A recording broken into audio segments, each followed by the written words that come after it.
όπως τη θυμάμαι, τουλάχιστον να είναι μπαμπάτσικη και νόστιμη και αυτά. Τώρα που είπα μπαμπάτσικη, το θυμήθηκα. Βασικά, δεν ξέρω αν βλέπετε εδώ πέρα ένα σημαδάκι. Έβαψα μόνη μου τα μαλλιά μου μαύρα. Ναι, καλά βγήκανε. Είμαι λίγο σαν τη τσουποτήτρη το ξαδέρφη της Μορτίσια από την οικογένεια Adams. Αλλά είναι ωραίο όμως το χρώμα. Τα κάλυψε όλα τα κόκκινα, είναι ωραίο, μου αρέσει πάρα πολύ. Κοιτάξτε, είχαμε κάποια ατυχήματα, δεν πειράζει, θα φύγει στο πρώτο ντους. Και δεν θα σας κάνω να περιμένετε άλλο. Ούτε και εμένα. Θα με αφήσω να περιμένω άλλο. Διότι δεν θέλω και να ξεραθεί το τύρι. Αχ, τι ωραία. Ξεράφηκε. Όχι, εντάξει.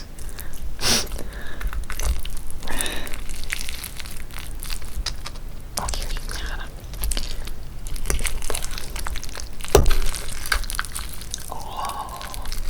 Είναι πολύ ωραία. Χάλια τα έχω κάνει εδώ. Δεν πειράζει. Πάμε και το bacon για το thumbnail.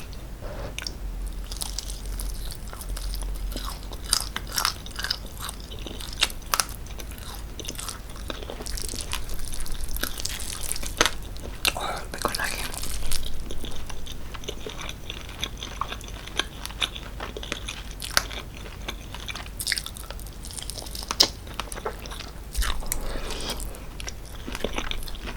Και λίγο. Πολύ ωραία.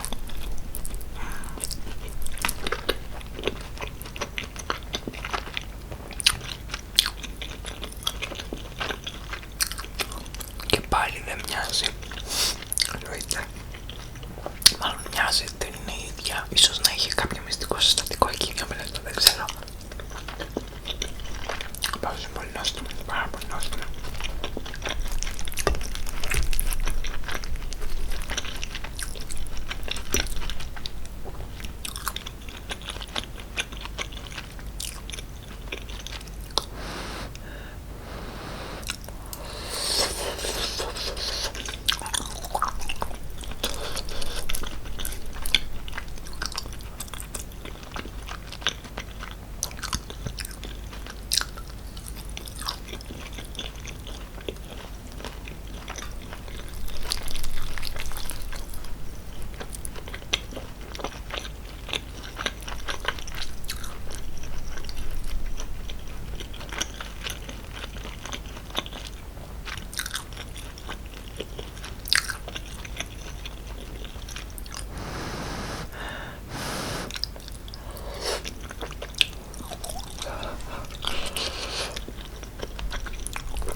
Να σας ενημερώσω ότι υπάρχουν πολλοί τρόποι για να πάθει ζάχαρο και κυρίως από φάρμακα παρεμπιπτόντως. Αλλά εν πάση περιπτώσει, στη δική μου την περίπτωση, καταρχάς έχω πει 100.000 φορές ότι είμαι 35 χρονών γυναίκα, παιδιά. Είναι ποτέ δυνατόν να μην ξέρω τι να κάνω την πάρτι μου? Δηλαδή, για το όνομα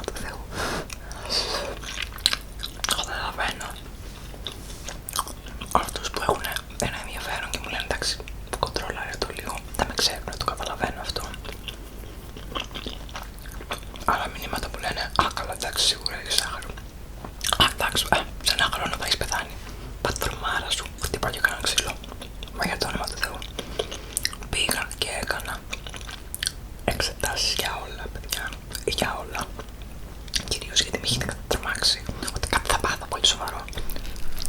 Και τσίψα και εγώ σαν χάνος. Πήγα και έκανα τα πάντα. Έδωσα αίμα για ένα σκασμό εξετάσεις και εν πάση περιπτώσει ζάχαρο δεν έχω. Το ζάχαρο μου είναι 73. 73. Που μένει πάρα πολύ χαμηλό. Βασικά κανονικότατο. Το μόνο το οποίο ίσως ήταν κάπως τσιπημένο ήταν η χολυστερίνη μου. Τώρα μπορείτε να λυσάξετε όσο θέλετε. Που ήταν στο 203. Οκ, εντάξει, δεν είμαι και 20 χρονών, θα μου πεις δεν είσαι και 80. Εντάξει, και πάλι μία μικρή αύξηση στη χολυστερίνη, δεδομένου ότι και η καλή χολυστερόλη μου ήταν επίσης ψηλή. Δεν είναι κάτι. Δηλαδή,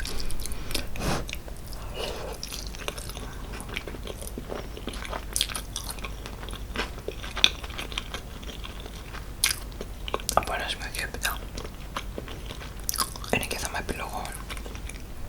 Οκ, εννοείται ότι πρέπει να προσέχουμε το σώμα μας.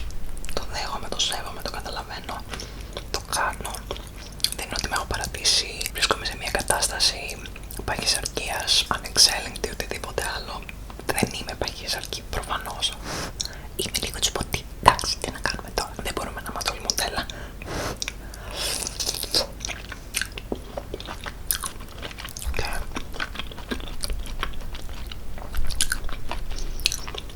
Από ένα σημείο και έπειτα κάνεις και κάποιες επιλογές, οι οποίες είναι στη διακριτική ευχέρεια του καθενός.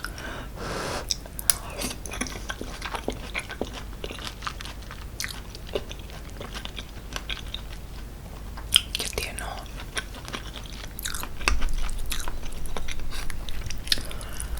Πολλά πράγματα από αυτά που κάνω κατά καιρούς, όχι μόνο εσύ, κάποιος δικός μου ή οτιδήποτε, μου λένε ότι είναι επιβλαβή για την υγεία. Παραδείγματος χάρη,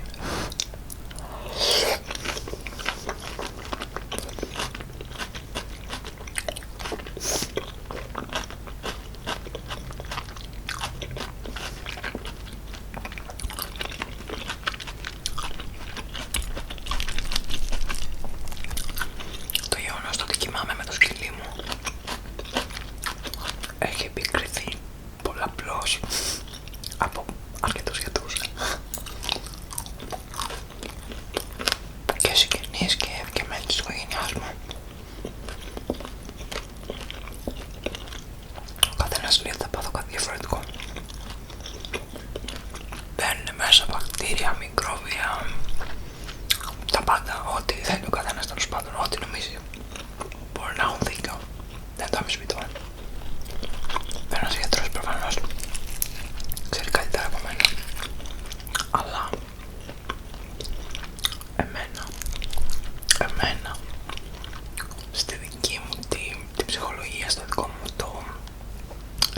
το μικρό κόσμο, ρε παιδί μου, το να κοιμάμαι με το σκυλί μου είναι όχι απλά ευεργετικό. Δηλαδή δεν υπάρχει τρόπος να το περιγράψω.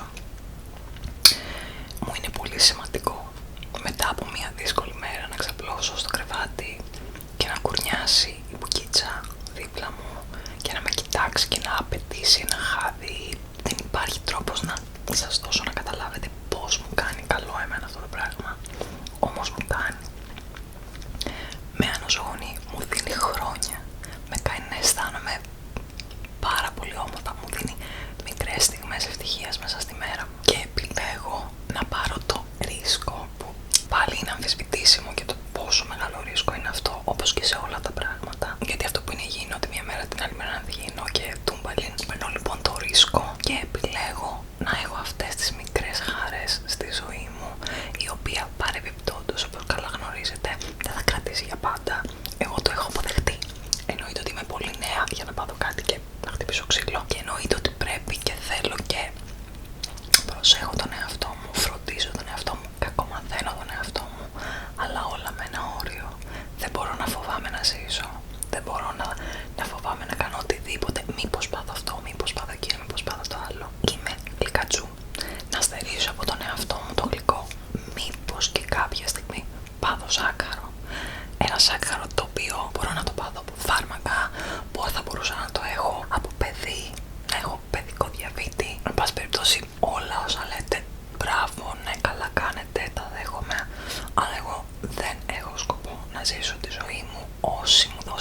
ευτυχώς, φοβούμενη μην πάθω κάτι. Δεν θα το κάνω, δεν το θέλω.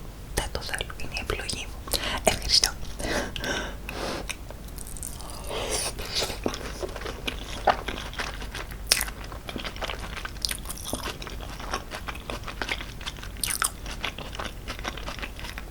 Κάπως κρύωσε και αυτό και είναι πιο εύκολο να το φάω.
Όπως επίσης το ίδιο πράγμα γίνεται και κάθε φορά που δείχνω το σκύλι μου να τρώει κάτι σε βίντεο. Πάντα κάποιος θα πει ότι κάτι κάνω λάθος.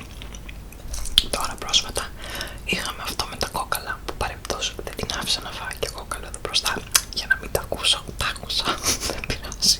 Ένα αστείο βίντεο ήθελα να κάνω και το πλήρωσα. Αλλά εν πάση περιπτώσει δεν με πείραξε, έτσι το λέω. Παραδείγματος χάρη τα κόκαλα του κοτόπουλου. Κάποιοι από εσάς, πολλοί, η πλειοψηφία λέει ότι τα κόκαλα του κοτόπουλου είναι επιβλαβή για την υγεία του σκυλιού μπορου. Καταρχάς δεν ξέρετε το σκυλί μου. Ας ξεκινήσουμε από αυτό. Έχω δει κι άλλα σκυλιά να τρώνε κόκαλα. Και έχω δει και το δικό μου το σκυλί. Το παιδί μου δεν τρώει αμάσιτα τα φαγητά του. Τα μασάει καλά, τα καταπίνει και μετά έχουν την εξέλιξη που όλοι ξέρουμε. Και εν πάση περιπτώσει, τα έχω συζητήσει με τον κτηνίατρο. Το ξέρω ότι δεν είναι ενδεδειγμένο από όλους, διότι οι άποψεις διήστανται παρεμπιπτόντως. Έτσι, για να ξέρουμε και τι λέμε. Κάποιοι λένε έτσι, κάποιοι λένε γιουβέτσι. Οκ. Εγώ όμως θέλω να γνωρίζω και ρωτάω τον κτηνίατρό μου. Τους κτηνίατρους, γιατί είναι δύο κτηνίατρους, anyway. Μου είπαν ότι όντως, ιδιαιτέρως όταν το κοτόπουλο είναι τόπιο, υπάρχει ένας κίνδυνος και πάλι. Όχι να κολλήσουν στο λαιμό του, γιατί όπως μου είπε χαρακτηριστικά δεν είναι χάσο το σκύλι να το κατεβάσει έτσι όπως είναι.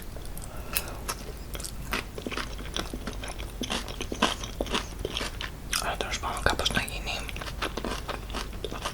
στο εντεράκι του και να του σε κάποια βλάβη. Οι πιθανότητες αφενός δεν είναι μεγάλες, δηλαδή είναι ψηλό σπάνιο, να σου το πω. Και αφετέρου, ακόμα και αν συμβεί αυτό, διορθώνεται. Δηλαδή, οκ, ναι, είναι μια επίπονη διαδικασία. Υπάρχει μια περίπτωση να κινδυνεύσει το σκυλί, μιλάμε τώρα για σενάρια, έτσι. Δηλαδή, και υπάρχει και η άλλη περίπτωση που μπορεί να σκεφτεί ένας άνθρωπος. Ότι πρώτον, τα κόκαλα του κοτόπουλου είναι το αγαπημένο φαγητό του σκυλιού μου. Ξεκάθαρα. Με διαφορά από οτιδήποτε άλλο. Δεύτερον, ότι είναι 5 χρονών ή 6. Έχω ξεχάσει πόσο είναι το σκυλί μου.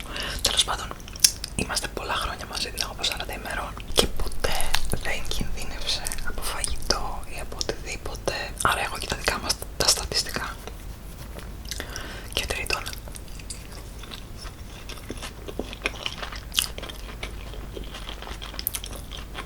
ζυγίζεις τα υπέρ και τα κατά σε καταστάσεις, έτσι. Το πουκιτσάκι μου είναι λιγουδάκι όπως είμαι κι εγώ. Θέλει να μοιραζόμαστε το φαΐ μας, θέλει να περνάμε τη ζωή μας μαζί και αντίστοιχα και αυτή δίνει τόσο σε μένα όσο και στον Τένι μια απεριόριστη αγάπη, καθημερινές χαρές και μικρές ευτυχισμένες στιγμές καθ' όλη τη διάρκεια της ημέρας. Εφόσον το κοτόπουλο, τα κόκαλα του κοτόπουλου είναι το αγαπημένο τους φαγητό, είμαι διατεθειμένη να κάθομαι από πάνω της και να την κοιτάω όσο θα τρώει, να παρατηρώ την κάθε της πουκίτσα, μήπως συμβεί κάτι, και να την κοιτάω και όλο το βράδυ, μήπως δεν συμβεί τίποτα, ίσα για να έχω εγώ ήσυχο το μυαλό μου, όχι ότι πιστεύω ότι θα πάθει κάτι, γιατί βλέπω πως μασάει, βλέπω πως καταπίνει, αντιλαμβάνομαι ότι ξέρει τι κάνει. Θα μου πει σκυλί είναι, ναι, αλλά δεν είναι και μόνο κύτταρος οργανισμός. Προφανώς αν κάτι είναι αιχμηρό δεν θα το καταπιεί. Δηλαδή την έχω δει άπειρες φορές να αφήνει αιχμηρά κομμάτια, να τρώει το από μέσα του κόκαλου και να αφήνει τα υπόλοιπα. Είναι και πως έχεις μάθει το σκυλί, το κάθε σκυλί ξεχωριστά πως αντιδρά, η κάθε ράτσα,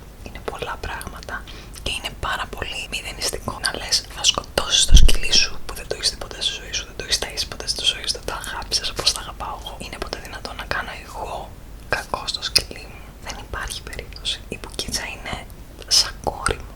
Αλήθεια είναι σαν κόρη μου. Την κοιτάω και λιώνω και δεν υπάρχει καμία περίπτωση να επιτρέψω να τη συμβεί τίποτα. Γι' αυτό μην αγχώνεσαι.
Με την κουβέντα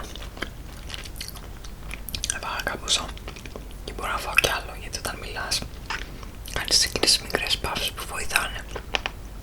Αλλά επειδή έχει μέσα πολύ πράγμα, λέω να μην φάω άλλο, γιατί θα σκάσω κιόλας είναι βράδυ παρεμπιπτόντως. Οπότε το ότι μίλησα τόσο πολύ θα το πληρώσω ακριβά στους υπότιτλους, το ξέρω, δεν πειράζει, μια στο τόσο, δεν χάλασε ο κόσμος. Τα μαύρα μου μαλλιά θα σας τα δείξω κάποια στιγμή, μόλις λίγο συνέλθει όλο αυτό το σύστημα, γιατί έχω και στο Στεφάνι εδώ παντού λεκέδες. Τέλος πάντων, ελπίζω να σας άρεσε το